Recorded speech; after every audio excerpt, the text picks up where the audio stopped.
Today's reading comes from Daniel chapter 6 verses 1 to 24. Daniel in a pit of lions. Darius divided his kingdom into 120 states and placed a governor in charge of each one. In order to make sure that his government was run properly, Darius put 3 other officials in charge of the governors.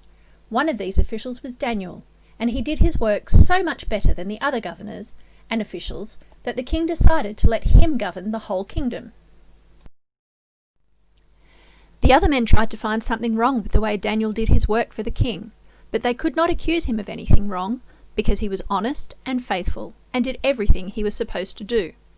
Finally, they said to one another, "We will never be able to bring any charge against Daniel unless it has to do with his religion." They all went to the king and said, "Your Majesty, we hope you live forever. All of your officials, leaders, advisors, and governors agree that you should make a law forbidding anybody to pray to any god or human except you for the next 30 days.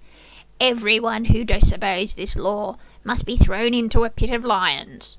Order this to be written and then sign it, so it cannot be changed, just as no written law of the Medes and Persians can be changed." So King Darius made the law and had it written down. Daniel heard about the law, but when he returned home, he went upstairs and prayed in front of the window that faced Jerusalem. In the same way that he had always done, he knelt down in prayer 3 times a day, giving thanks to God. The men who had spoken to the king watched Daniel and saw him praying to his God for help. They went back to the king and said, "Didn't you make a law that forbids anyone to pray to any god or human except for you for the next 30 days?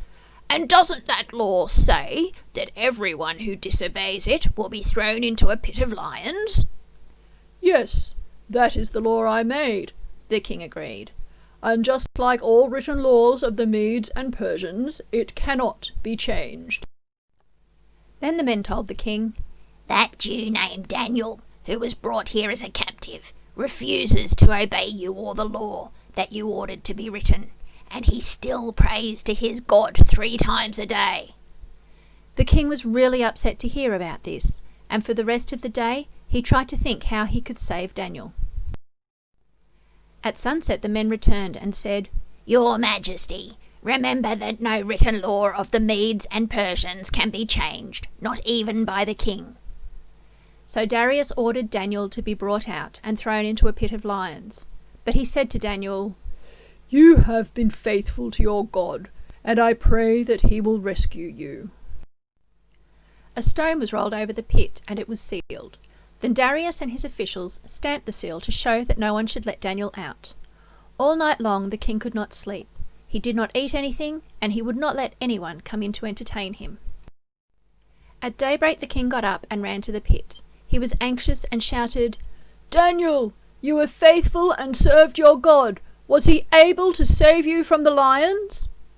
Daniel answered, "Your Majesty, I hope you live forever. My God knew that I was innocent, and he sent an angel to keep the lions from eating me. Your Majesty, I have never done anything to hurt you." The king was relieved to hear Daniel's voice, and he gave orders for him to be taken out of the pit. Daniel's faith in his God had kept him from being harmed.